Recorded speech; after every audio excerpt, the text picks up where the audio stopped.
천지 만물을 아름답게 창조하신 이유가 무엇일까? 가만히 생각해 보셨습니까? 하나님께서 우주 만물을 이렇게 아름답게 창조한 이유가 무엇일까? 그것은 하나님의 형상대로 창조된 인간을 행복하게 살게 하기 위해서였습니다. 그럼 하나님은 왜 인간이 행복하게 살기를 원하셨을까요? 그것은 인간으로부터 찬양과 영광을 받고 싶으셨기 때문인 것입니다. 그런데 그렇게 창조된 인간이 그만 사단의 유혹에 빠져 죄를 짓고 만 것입니다. 그리고 아름다운 곳에서 쫓겨나고 말았습니다. 하나님의 자녀에서 마귀의 자녀가 되고 말았습니다. 이를 불쌍히 여기신 하나님은 죄를 지은 아담과 그의 후손들을 구원하기 위하여 자신의 외아들 독생자 예수 그리스도를 여인의 후손으로 보내주시겠다고 약속하셨습니다. 그리고 아담과 하와에게 약속하셨던 예수 그리스도를 여인의 후손으로 보내시기 위하여 구속 역사를 시작하셨습니다. 아벨을 대신하여 셋을 주시고 세상이 죄악으로 관영함으로 말미암아 홍수 심판이 있을 때에도 노아에게 은혜를 베풀어서 방주를 예비함으로 인간을 구원하셨으며 노아의 아들 셈의 후손으로 아브라함을 선택하신 이유도 모두 여인의 후손을 통해서 구원자를 보내기 위함이었습니다.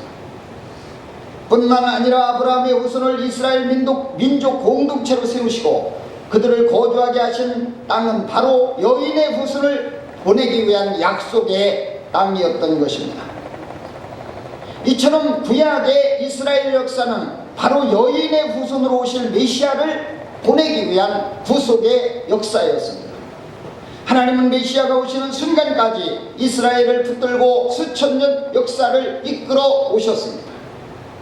드디어 때가 되어 하나님은 하나밖에 없는 외아들 예수 그리스도를 동정녀 마리아를 통해 이 땅에 보내셨습니다. 그리고 그를 믿는 자는 구원을 얻을 자격을 주신 것입니다. 그러므로 기독교인들에게 있어서 1년 중 가장 중요한 한 주간이 있다면 바로 오늘 종료주일부터 다음 주 부활절까지 한 주간, 이 주간이라 볼 수 있습니다. 예수님께서 2000년 전 오늘 나귀 타고 예루살렘에 입성하시고 금주 금요일에 십자가에 달려 돌아가셨다가 주일 새벽에 죽은 지 3일 만에 부활하셨습니다. 예수님이 예루살렘 입성은 예수님 자신이 메시아임을 모든 사람에게 알리는 입성이었습니다. 승리의 입성이었습니다. 이때 많은 사람들이 종려나무 가지를 흔들면서 호산나 다윗의 자손이여 하면서 노래를 부르면서 예루살렘에 입성했기 때문에 이거를 가리켜 종료주일이라고 하는 것입니다. 종려나무 가지를 가지고 막 흔들면서 주님의 그 예루살렘 입성을 환영한 주가 오늘이 바로 종료주일인 것입니다. 그리고 이번 주 한 주간은 금요일 주님이 십자가에 달려 죽으신 날을 성금요일이라고 하는 것입니다. 주님이 내 죄를 위하여 십자가에 못 박혀 죽은 날입니다. 그리고 주님은 사망 권세 이기시고 부활하신 부활절이 다음 주일인 것입니다. 이 한 주간이 없었다면 우리는 죄에서 구원받을 수 없고 죄의 심판을 받아 영원히 지옥으로 갈 수밖에 없는 운명이었습니다. 그런데 예수님이 오셔서 우리의 모든 죄를 담당하시고 십자가에 달려 돌아가심으로 우리에게 구원의 길을 열어주신 것입니다. 예수님께서 십자가에 달리실 때 골고다 언덕에 3개의 십자가가 세워졌습니다. 예수님의 십자가와 양옆에 두 강도의 십자가가 세워졌습니다. 이 3개의 십자가가 있는 언덕을 가리켜서 골고다 언덕이라고도 하고 갈보리 언덕이라고도 이렇게 부르는데 그것은 뭐냐? 골고다는 아람어로 부르는 이름이고 갈보리는 라틴어로 부르는 이름입니다. 같은 뜻입니다. 이 3개의 십자가가 세워진 언덕을 골고다 언덕 이렇게 부르는 것입니다. 그 말 뜻은 뭐냐? 해골의 곳이라는 뜻입니다. 멀리서 그 언덕을 바라보면 해골처럼 생겼다고 해서 해골의 곳이라고 불려지기도 했습니다. 이 골고다 언덕에 세워진 3개의 십자가의 의미를 오늘 생각해 보려고 하는 것입니다. 여러분 조금 일찍 오신 분들은 영상을 보았을 것입니다. 저도 보고 감동을 받았어요. 좀 늦게 오신 분들은 아쉽긴 합니다. 아들을 죽이면서까지 그 열차가 사고나지 않게 하기 위해서 아들이 틈에 끼어 있어서 다리가 내려오면 그 죽음에도 불구하고 아들을 포기하고 많은 사람들을 살려낸 영상을 여러분 보았을 것입니다. 바로 이것보다도 더 엄청난 예수 그리스도의 십자가 사건은 이거에 비교가 안 될 정도의 사랑의 십자가인 것입니다. 영원히 죽을 수밖에 없는, 영원히 지옥으로 가 고통받을 수 있는 우리를 살리기 위하여 독생자 예수 그리스도 이 땅에 보내서 십자가에 달려 죽게 하심으로 우리에게 구원의 길을 열어주셨기 때문인 것입니다. 그래서 오늘 이 십자가, 세워진 세 개의 십자가를 보면, 그러면 예수님의 십자가 하나만 세워놓지 뭐 양쪽에다 좌편 우편 강도를 같이 달아 놓았을까 하는 의미까지도 생각해 보려고 하는 것입니다. 먼저 예수님이 달린 십자가, 인류를 구원하기 위하여 주신 예수님의 십자가인 것입니다. 골고다 언덕의 세 개의 십자가 중 가장 가운데 우뚝 세워진 십자가는 하나님의 아들 예수님의 십자가로서 본인의 죄가 아니라 인류의 죄를 대신 짊어지시고 가신 십자가인 것입니다. 죄인을 구원하는 구원의 십자가이며 기독교의 영원한 표상이 되는 십자가인 것입니다. 세례 요한은 예수님 오시는 것을 보고 보라, 세상 죄를 지고 가는 하나님의 어린 양이라고 외쳤습니다. 인류의 죄를 짊어지고 십자가에 달려 죽으심으로 우리에게 구원의 길을 열어주신 구원의 십자가인 것입니다. 하나님도 인간을 무척 사랑하셔서 자기의 독생자 예수 그리스도를 희생시켜서까지라도 인간을 살리기를 원하셨던 것입니다. 즉 하나님 자신이 육신을 입고 이 땅에 오셔서 구원의 도리를 가르치시고 우리를 대신하여 영원한 속죄제물로 십자가에 죽으신 것입니다. 바로 그날이 이번 주간 금요일인 것입니다. 이사야는 일찍 이런 말을 했습니다. 이사야 53장 5절에 보면 그가 찔림은 우리의 허물을 인하며 그가 상함은 우리의 죄악을 인함이라. 그가 징계를 받음으로 우리가 평화를 누리고 그가 채찍에 맞음으로 우리는 나음을 입었도다 라고 말씀하고 있습니다. 우리 한번 이사야에서 한번 찾아보겠습니다. 이사야 53장 다 우리가 한번 아는 것이지만 또 찾아 읽어보는 의미가 있는 것입니다. 이사야 53장 5절, 우리는 4절에서 6절까지 한번 읽어보겠습니다. 이사야 53장은 구약성경 1033페이지입니다. 제 성경으로 1033페이지. 이사야 53장 4절에서 6절까지 우리 한 목소리를 읽겠습니다. 시작. 그는 실로 우리의 질고를 치고 우리의 슬픔을 당하였거늘 우리는 생각하기를 그는 징벌을 받아 하나님께 맞으며 고난을 당한다 하였노라. 그가 찔림은 우리의 허물 때문이요 그가 상함은 우리의 죄악 때문이라. 그가 징계를 받음으로 우리는 평화를 누리고 그가 채찍에 맞음으로 우리는 나음을 받았도다. 우리는 다 양 같아서 그릇 행하여 각기 지갈 길로 갔거늘 여호와께서는 우리 모두의 죄를 그에게 담당시키셨도다. 우리의 죄를, 우리를 살리기 위하여 주님이 우리의 모든 죄를 다 지시고 십자가에 찍히신 것입니다. 그러나 이 사건이 모두에게 해당되는 것은 아닙니다. 예수 그리스도를 나의 구주로 고백하고 믿는 자에게만 해당이 되는 것입니다. 아멘입니까? 예수 그리스도를 믿는 자만이 이거 예수님의 십자가에 달린 의미가 해당이 되는 것입니다. 마치 우편강도와 같이 말입니다. 아무리 우리에게 구원의 길이 열렸어도 믿지 않으면 구원받을 수 없는 것입니다. 그 대표적인 자가 바로 좌편강도입니다. 그래서 예수님의 십자가 옆에 두 개의 십자가가 세워진 것은 이걸 알려주기 위한 것입니다. 어떻게 하면 구원받고 어떻게 하면 구원받지 못하는지를 분명히 보여주기 위한 사건이기도 한 것입니다.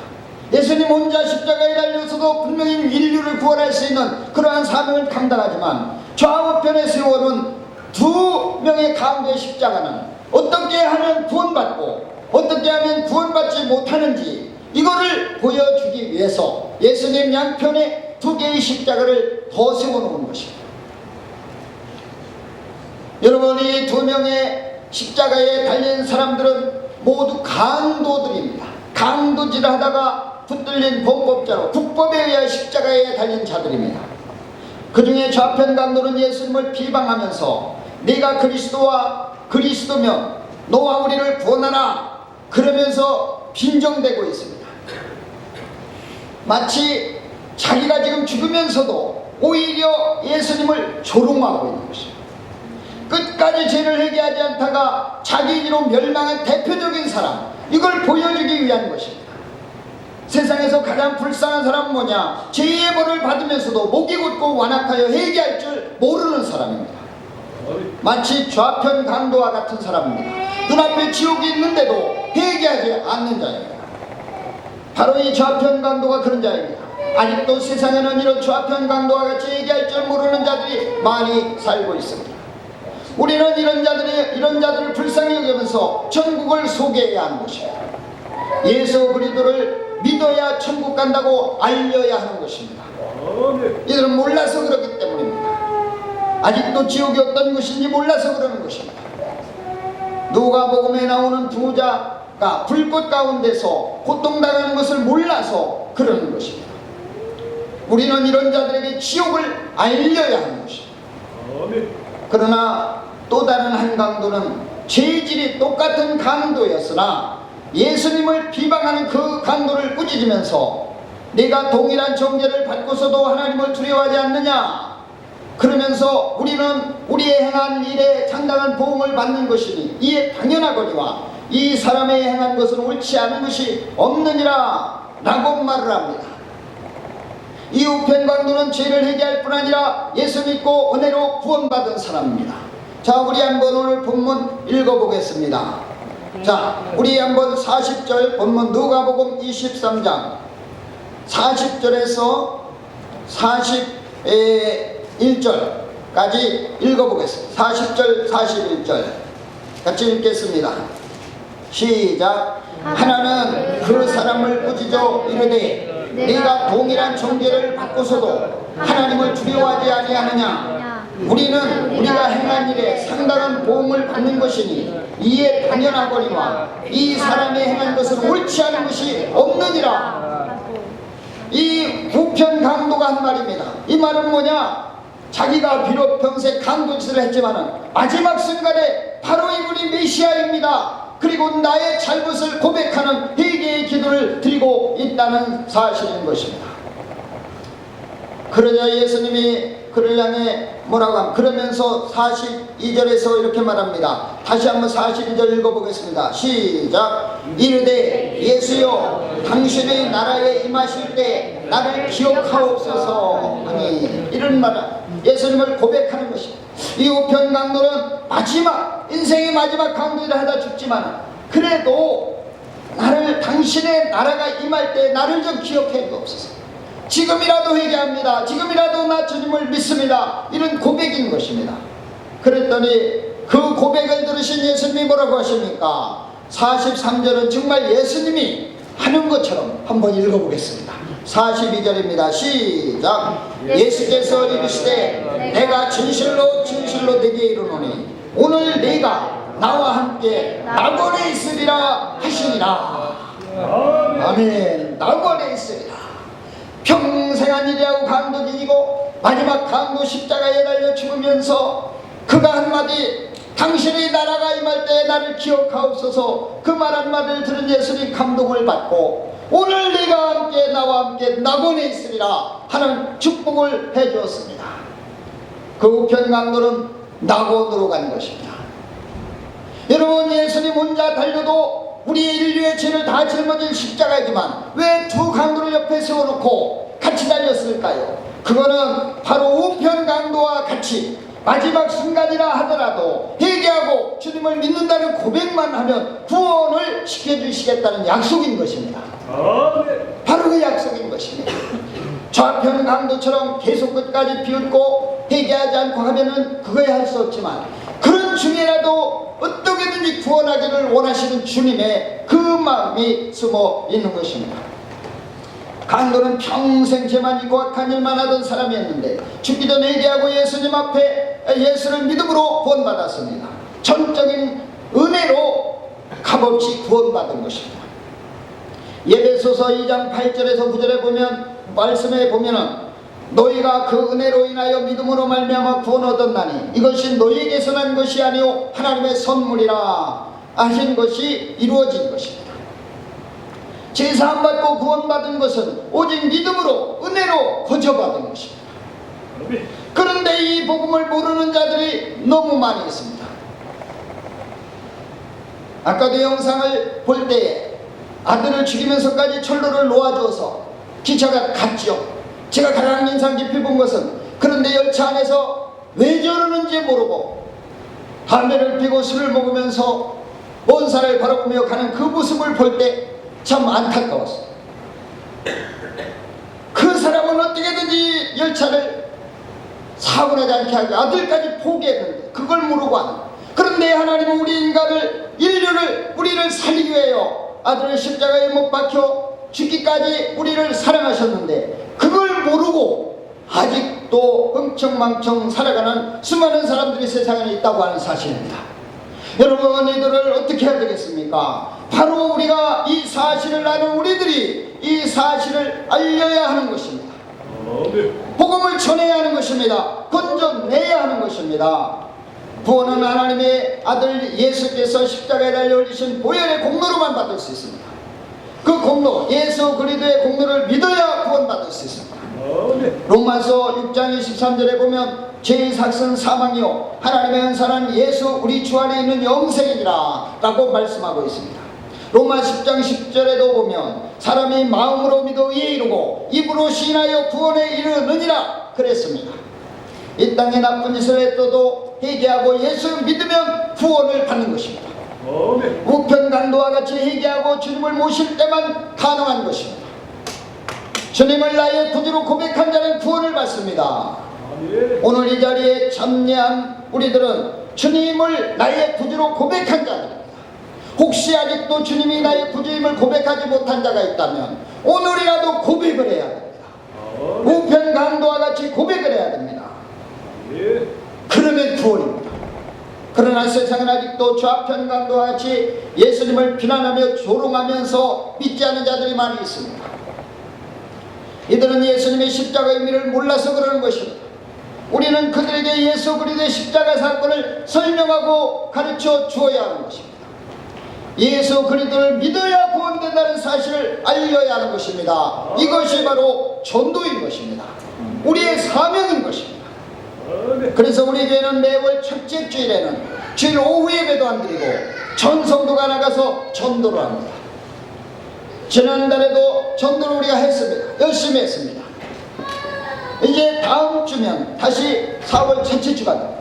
우리가 부활절 예배도 드리지만은 오후에는 나가서 또 죽어가는 영혼들에게 이 사실을 알려야 하는 것입니다. 그들을 구원해내야 됩니다. 주님이 십자가에 달려 돌아가신 그 의미를 알려야 하는 것입니다. 그래서 우리들만 구원 얻는 것이 아니라 아직도 믿지 않는 자들을 다 주님 품으로 불러내 예수 믿으면 구원받는다는 이 사실을 전하고 증거해 한 영혼이라도 살려내고 우리도 천국에 들어가는 축복의 성도님들이 되시기를 주님의 이름으로 축원합니다. 기도하겠습니다.